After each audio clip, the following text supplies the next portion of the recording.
matter who you are or what you sell, you're probably seeing some kind of impact right now of the price increase. In this episode today, my friend Jeb Blount is going to give us some insights and some ideas of how you can make sure you're managing a price increase effectively and to sell it the right way. You're going to love this one.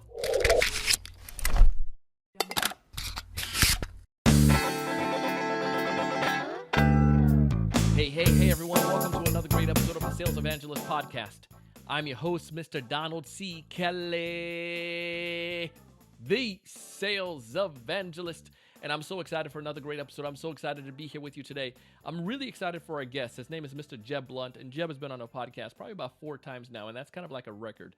Many people, we don't bring him back that many times, but Jeb brings so much value, and he's been around since the very start where he was came on our podcast, and I'm super grateful for that. On this episode today, Jeb's going to break down his new book, Selling the Price Increase. And this is important for you because, as I mentioned in the teaser, no matter what you sell, no matter who you are, you're probably facing that right now. How can you make sure that you're managing it well? Hopefully you gain some insights today that can help you. You may know how to sell. You've been doing it for a long time, but do you know how to do this part well? And can you fine tune to get 1% better in that area? And then 2, I feel like the idea of the price increase is just so, I think the conversation, Jeb, could be awkward. To just bring up, for especially somebody who's never done it before. So I'd love for you to take me through that path. My sales manager told me hey, DK, you're managing these accounts. We got to increase the price. Go do it and make it happen by 30 days. What do I do? What's the first step to make it happen? Well, I've been there. I've been in that seat. I mean, I can go back to the early 90s when I had a sales manager walk in with a list of my accounts and said, we need to get a net 6% of price increase across the board. Go. And I remember just being sick to my stomach. Because you're exactly right, it's an awkward conversation because nobody wants a price increase. It's not like when you walk through the door, your customer is going to say, oh man, I'm so happy, thank you so much. And customers aren't going to call you up and go, hey, you know what, I'm due for a price increase. Nobody likes it. So you know there's going to be conflict. You know there's going to be some level of rejection. And the most important thing to remember is the price increase doesn't matter if you lose your customer or you lose the orders along the way. So for the sales professional, the imperative is to get the price increase without losing your customer or losing their orders. I think where I begin is understanding the reason for price increases, because price increases are important for the health of your company.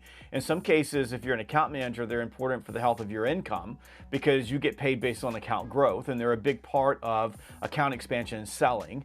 And they're important for making sure that you get the resources that you need to sell more deals. They're important for making sure that you're not laying people off in your company. They're important so your company can continue to invest in service and quality initiatives so they can do a better job for your customer. That's what it's for. But in a lot of cases, when you're a sales rep and your boss comes in and says, go get a price increase, it feels like you're doing something to your customer versus something for you.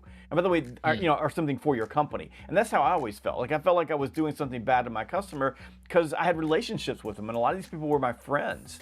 So I'm walking in, I'm doing something that I know that they're not going to like. So that would be number one. And the second thing you want to do is as you think about the price increase itself, you got to consider what type of price increase it is. In some cases, it's a price increase you're defending. So those price increases are typically small, and they're typically leveraged across the entire customer base, and someone else messaged it for you. So marketing sent out an email, a letter went out, it ended up on invoices or what have you, and you're dealing with incoming. So customers are calling you, and they're mad, and they don't want to pay the price increase, and they're throwing out objections. So in those cases, you need to hone your messaging. So you need to understand what you're going to say and how you're going to explain the price increase. And in the book, I give you 8 different narratives that sell price increases. So the things that you need to know to say. You need to learn how to deal with objections, and there are objection frameworks in the book that will help you there. And you need to practice those things. You also need to learn how to pick up a phone and have a conversation with people or go in person. In studies, when we looked at price increases where the price increase stuck, or when the salespeople ended up giving it back or giving a lot of discounts on it, typically when the salesperson would just pick up the phone and talk to their customer, the customer would accept the price increase without being resentful. But the salespeople who were keeping their customer at arm's length because the conversation was going to be uncomfortable, they would send emails to the customer. And eventually they would send enough emails that the customer was absolutely pissed off. And so then the customer calls up, and now the customer wants to quit.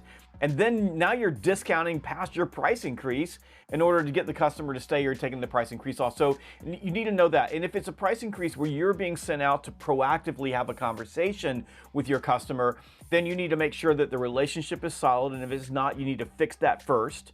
You need to make sure that you have a relationship. I mean, the worst thing you can do as a salesperson is, like, you've never met the customer before. They're just one of your accounts, but you've never talked to them before. And the very first conversation that you ever have with them is, I got a price increase for you. Really bad move. So you need to figure out how you're going to, like, build a relationship and, ahead of time, or set the stage for it. And then you need to make sure that you understand, how you're approaching them, what your messaging is going to be, and what the risk profile of that account is, so that you can approach it appropriately, so that you get the price increase. What's one of the popular narratives that sellers can use? Even if I'm saying I'm new to sales and I've never really done account management before, and now I'm plugged into this thing this year. How do I start off that convo? So there's a couple of narratives that you're probably going to end up using.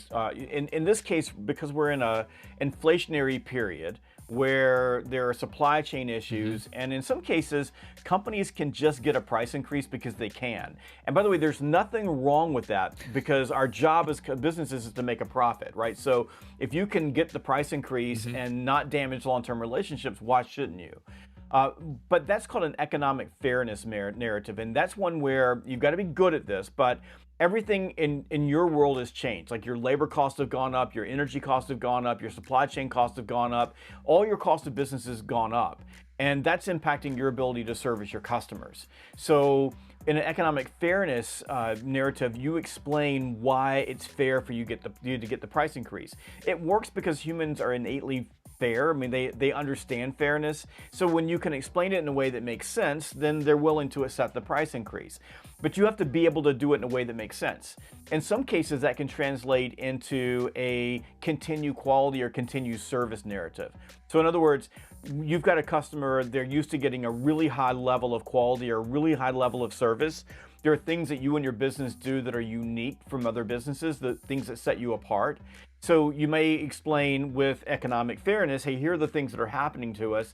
And in order for us to continue providing this level of quality or service that you're used to getting and that you expect from us, then we need to raise our prices. So those are a couple that you're, as a sales rep in today's market, you're probably going to use, because those narratives are focused around your customer paying the same or paying more for getting the same thing they were getting before. One of the most popular narratives for price increases is called the future value narrative. And this one is used all the time. So in a future value narrative, what I'm doing is I'm saying to you, Donald, say, Donald, your prices are going to go up because we're adding these features on, we're adding these services on. Man, Jeb, I absolutely love it. Love the work. Love all you're doing. We're going to put all this stuff back in the show notes so folks can get access to the book. They can find it on Amazon, wherever books published or sold, correct? Yes. Yeah, just go to Amazon, go to Barnes & Noble, and then if you want the book club guide, it's just salesgravy.com/resources. That was Jeb Blount, and if you haven't done so already, please subscribe to his podcast. Check out the Outbound Conference coming up. It's going to be amazing. This is going to be the rockstar event for sales professionals. No matter where you are, no matter what you do, no matter what kind of selling you're doing, if it's a B2B selling, you need to be at Outbound. We would love to have you join us and participate. As always, I bring on guests like Jeb because they're bringing value, and especially right now, as I mentioned, like everyone, no matter what type of business you're in, you're probably seeing some impact. And if you're not raising your prices, you're going to need to eventually. How do you do it effectively? Take the principles you learned today and apply them. As always, I want you to find more of your ideal customers. I want you to know what to say when you reach out to them. I want you to know how to help increase that price. I want you to be able to close more deals. But most importantly, raise your level of thinking and go out and do big things. Thanks so much for watching.